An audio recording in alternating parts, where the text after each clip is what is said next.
రండి రండి కదలండి కదలండిరా. ఎందుకండి? పెన్షన్ వద్దా? జగనన్న ఇంటికే ఇస్తున్నాడు కదా బాబు. ఇచ్చినా తీసుకోకూడదు. వాళ్ళు ఇచ్చే లోపే నువ్వు ఎండలో నిలబడి చచ్చిపోవాలి. రండి, ముసలాయన కింద పడిపోయాడు పాపం. రండ్రా. చూడండి దారుణం, చూడండి. పెన్షన్ తీసుకోవడానికి వెళ్తూ ఎలా చనిపోయాడో చూడండి. దొంగ నా కొడకల్లారా, మీరే వద్దని చెప్పి మీరే ఈసీ కంప్లైంట్లు చేసి మీరే కోర్టుల్లో కేసులేసి మీరే జనాన్ని బయటికి లాగి వాళ్ళు చచ్చిపోయేలా చేసి జగనన్న అంటారా?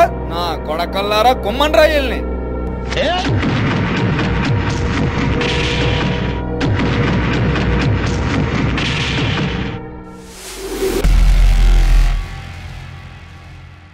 Subscribe to Social TV Telugu for more videos. Hit the bell icon for faster updates.